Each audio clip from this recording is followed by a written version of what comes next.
Second one. وَيَتَّبِعْ غَيْرَ سَبِيلِ I have to mention things quickly. وَمَنْ يُشَاقِقِ الرَّسُولَ مِنْ بَعْدِ مَا تَبَيَّنَ لَهُ الْهُدَى وَيَتَّبِعْ غَيْرَ سَبِيلِ الْمُؤْمِنِينَ. Briefly, whoever follow a way other than the way of the believers, I mean the companions, نُوَلِّهِ مَا تَوَلَّى, we'll let him go to the way he wants to go, وَنُصْلِهِ جَهَنَّمَ, and we're going to throw him in hell, cast him in hell. وَيَتَّبِعْ غَيْرَ سَبِيلِ الْمُؤْمِنِينَ. Okay. Third ayah. والسابقون الأولون من المهاجرين والأنصار والذين اتبعوهم مهاجرون الأنصار, and those who followed them. That means their way of guidance is continuous.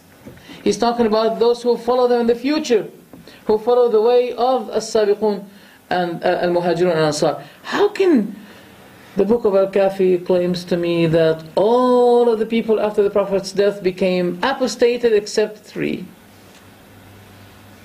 Does this match what Allah told me in the Quran, that those who will be following in the future the way of al-muhajirin and ansar, they're going to be guided. Radiyallahu, they're going to be pleased by Allah. Radiyallahu anhum, waradu an, and they are pleased by Allah. وَأَعَدَّ لَهُمْ جَنَّاتٍ تَجْرِي تَحْتَهَا الْأَنْهَارُ, and He prepared for them gardens in which rivers flow beneath, etc.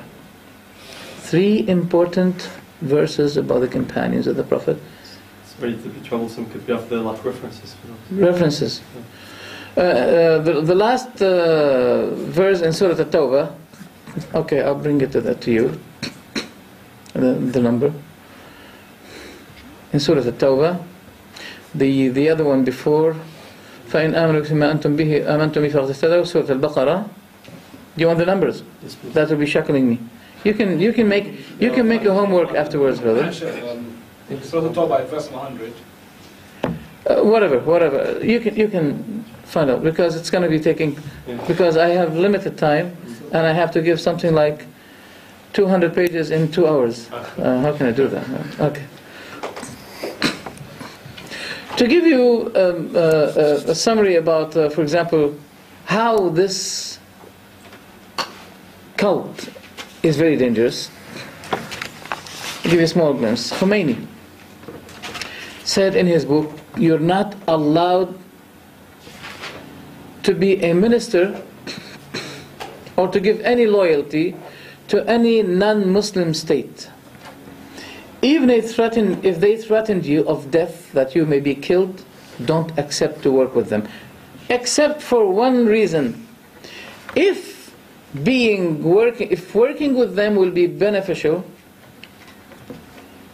and giving service to this religion, Islam, as what Nasir ad-Din al-Tusi did, he served Islam by giving his loyalty, being loyal to Holako, the Tatarian, and he helped him in killing 2. He did not say that. What did Nasir ad-Din al-Tusi do? He helped Holako in invading Iraq and killing not less than 2 million Iraqis. That's not the first tragedy that we encounter nowadays. That is the repetition of another tragedy that had taken place by the Shia, who was a minister for the last Abbasid Khalifa, and he became afterwards a minister for Holako, and he helped Holako in killing 2 million Muslims in Iraq. So Al-Khomeini views this as a good service given to Islam. And afterwards he says, Islam will never forget the acknowledgement and the gratitude of the good service that Nasir ad-Din al-Tusi had given to Islam. So we will not wonder why this person was brought from France, taken care of, until he came to Iran, and they said to the Shah, your people don't want you, leave the country. I'm talking about the democratic America. You people don't want you, leave it. Give the chance. That's democracy. But democracy was not implemented regarding Jabhat al-Inqadh in Algeria. No. Democracy is banned. But in Iran, yes, you people don't want you. Just leave and give the chance to Khomeini. Anyway, so now you know why this took place. The importance of Tawheed. Everybody knows about the importance of Tawheed in this ummah. As we find in the hadith reported by Bukhari, that the Prophet ﷺ said to Mu'adh ibn Jabal, أَتَدْرِي مَا حَقُّ اللَّهِ عَلَى الْعِبَادِ وَمَا حَقُّ الْعِبَادِ عَلَى اللَّهِ? Do you know what is the right of Allah do on His servants, and what is the right of His servants do on Him? He said, Allah wa Rasuluhu a'lam. He said, Allah and His Messenger know best. Now usually, it used to be said at that time, but now we don't say, Allah wa Rasuluhu a'lam. We say Allahu a'lam, because we're talking about matters that the Prophet is not with us in.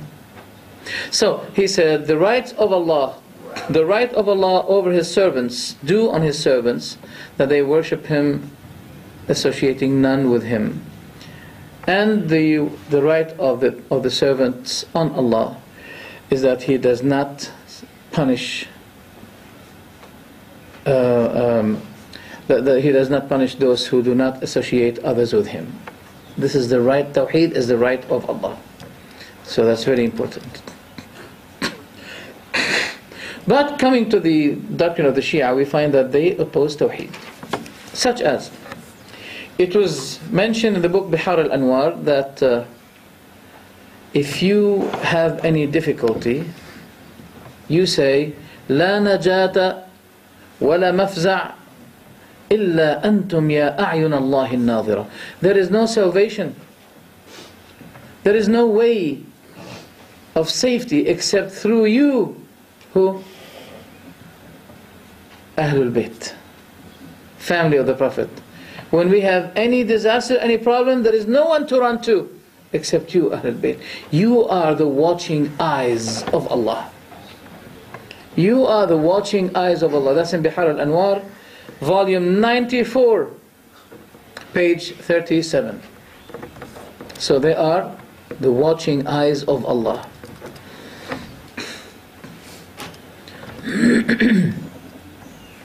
I had a debate with a Shia Sheikh called Ahmed al-Majid, Sayyid Ahmed al-Majid. He's still available, he's on Pal Talk, and I'm supposed to be having more debates with him. He said, you're not allowed to go to God except through Ahlul Bayt. You're not allowed. So as a debater with Christians, as I said to you, I said, well, that's the sister of Christianity. Because in Christianity they say, I am the Lord, I am the way, the truth, and the life. And I saw that on my way today. He was going, they pictured him going like this, and He is the way, He is the light. No, the truth and the light. No one can go to God except through me. Isn't this similar to what he said? No one can go to God except through Ahlul Bayt. So I said to him, that's the sister of Christianity. He said, your method is just like the method of Iblis, your methodology. I said, why? He said, is it because I said to you, that's false, you should be going to God directly? I think if this is what the devil invite people for, I think the devil became good muslih, a good reformer. So that's what they said. I said, all right, if you want to go to the Prophet, do you have to go to the Prophet through someone? He said, no. I said, if you want to go to God, it must be through someone. He said, yes. I said, Allahu Akbar. You can go to the Prophet directly for your need without seeking any mediator, but you're not allowed to go to God for your need except through a mediator. Is that Islam or Buddhism? I don't know. I can't understand that. I had that debate in Arabic. 25 continuous hours of debate. And eventually he ran away. In their book and their belief, they say, هذه فاطمة بنت أسد أقبلت تحمل لاهوت الأبد فاسجدوا ذلا له في من سجد فله الأملاك خرت سجدا إذ تجلى نوره في آدم. Did you understand anything?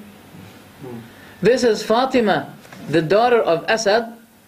She became pregnant with Lahut al-Abad. Lahut al-Abad, the eternal God.